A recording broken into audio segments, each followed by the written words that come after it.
어린이집이 사중고라. 그래서 매년 1900곳이 폐업을 한다. 이 말이 여러분 사실일까요? 여러분 이거 한번 보세요. 진짜 사실입니다. 4년 8개월 새 어린이집 폐업 수예요. 9,139곳입니다. 와, 장난 아니죠. 어마어마하게 많은 어린이집들이 지금 폐원을 하고 있는 거죠. 이게 줄폐업이죠. 뭐 줄폐업. 한 해로 따지면요. 한 해로 따지면 1900곳 가량 됩니다. 1900곳. 그러니 지금 어린이집이 얼마나 어려워지는지 아마 여러분 폐업을 하는 숫자를 보면 여러분도 느끼실 수 있을 거예요. 실제로 말입니다. 전국의 어린이집은 2017년만 하더라도 4만 곳이 넘었습니다. 4만 238곳이었습니다. 그러던 것이 2022년 8월 기준으로 3만으로 뚝 떨어집니다. 3만 1,099곳으로 말입니다. 그러니까 이게 4년 8개월 만에 뭐 9천 곳이 넘게 이게 줄어든다는 것, 이것은요 굉장히 저는 충격이라고 생각을 합니다. 굉장히 충격이라고 생각을 해요. 여기에는요 사중고라는 게 뒤에 떡 버티고 있습니다. 기본적으로는 아이를 안 낳습니다. 아이를 안 낳아요.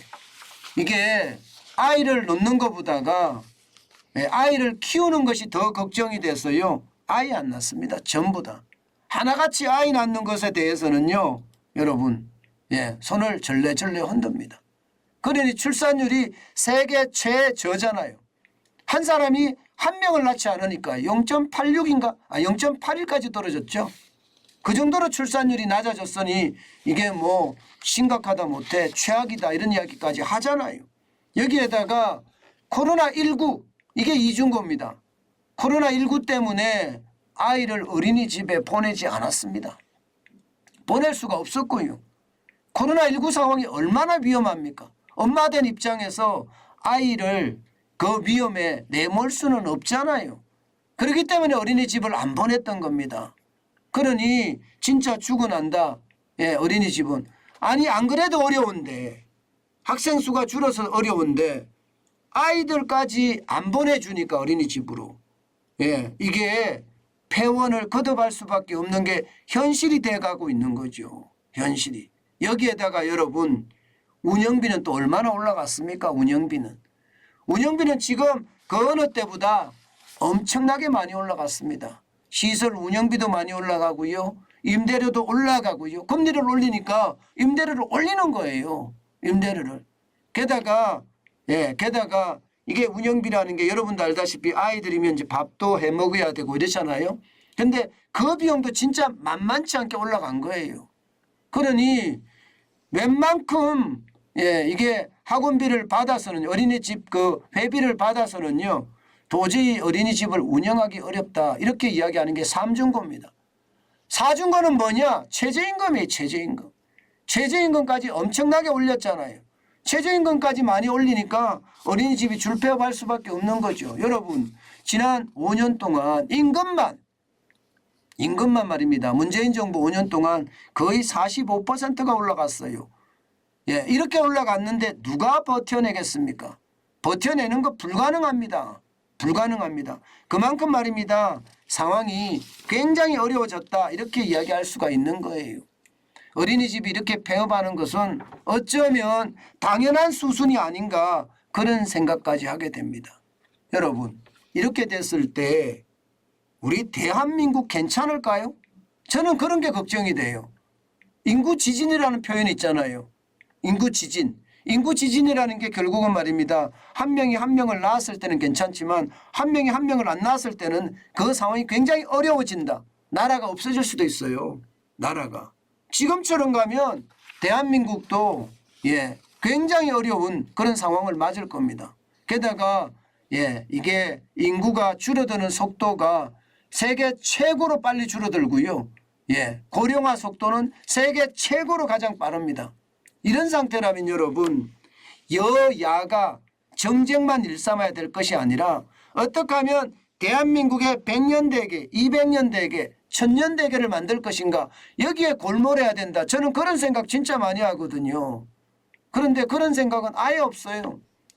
이게 여러분 저출산 대책을 세우면서 수백 조를 쏟아 부었는데도 아이를 안 낳습니다. 예, 아이를 안 낳습니다. 저는 그런 생각 듭니다. 아이를 낳으려고 그러면요. 예. 우리 아이들도 있잖아요. 우리 아이들도 저는 결혼 정년기에 다 접어들었는데 막내만 빼고요. 뭐 막내도 이제 뭐 조만간 이제 결혼 정년기에 접어들 텐데, 예. 큰 아이가 이제 딸이고 작은 아이도 딸인데 결혼할 생각이 별로 없어요. 아이 낳을 생각은 또 더더욱 없다고 하고요. 왜냐하면 내가 할 수 있는 일을 하고 나서 아이 가질래. 이렇게 생각하거든요. 예. 그러다 보니까 공부도 하겠다 이거예요. 공부도 하겠다. 예. 결국 말입니다. 아이들 안 놓는다는 이야기인데 그러면 우리 100년 대계에는 문제가 생깁니다. 그러면 이들에게 어떻게 해줄 것인가? 이들 아이를 낳게 할 수 있는 방법은 뭔가? 여기에 골몰해야 되거든요. 실제 육아가 힘듭니다. 예, 게다가 교육비 굉장히 사교육비 장난 아닙니다. 이 두 가지를 어떻게 해결할 것인가? 여기에 대한 고민 굉장히 많아요. 여러분 싱가포르에서는요 그렇게 한다고 합니다. 베이비시터를 여러 주변국에서 이게 초청을 한대요. 그러면서 말입니다.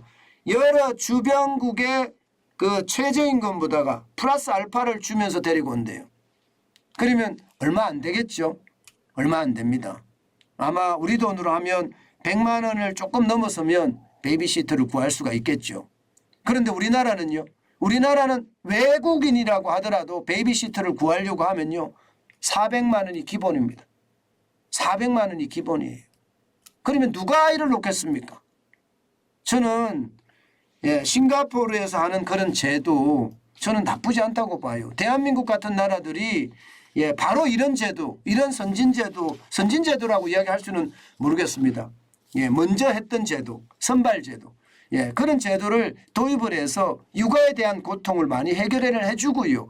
그 다음에 사교육비에 대한 문제, 이게 학원을 못 다니게 한다고 되는 문제가 아니잖아요. 그죠? 그래서 사교육비에 대한 문제를 어떻게 할 것인가 이 부분도 많은 고민이 뒤따라야 됩니다. 이것이 저출산 대책인 거예요. 다른 게 저출산 대책이 아니에요. 청년들에게 뭐 집을 마련해 주겠다, 싸게 줬다, 청년 희망주택을 만들어 준다. 좋은 이야기예요. 좋은 이야기지만 집이 있다고 아이를 낳는 것은 아닙니다. 집이 있다고. 제일 중요한 것은 육아의 문제를 어떻게 해결할 것인가, 사교육비 문제 어떻게 해결할 것인가, 여기에 초점이 있다는 사실 저는 정부도 알 거라고 생각합니다. 문제는 여러분, 문제는 어린이집들이 이렇게까지 폐업을 하면 그 어린이집 했던 분들은 어떻게 사실까요? 요즘같이 경제 어려울 때 참 어떻게 생각하면 답답하다는 생각 진짜 많이 해봅니다. 오늘도 여러분 희망은 있다고 생각을 합니다. 그렇지만 지금 현 시점이 그렇게 큰 희망이 없다는 게 안타깝기 그지없네요. 어린이집도 자영업자들이 많잖아요. 그 자영업자들이 줄폐업을 하고 있다는 소식이 결코 좋은 소식은 아니지 않습니까? 그래서 참 세상이 참 어렵게 돌아가는구나 그 생각 오늘도 다시 한번 해봅니다.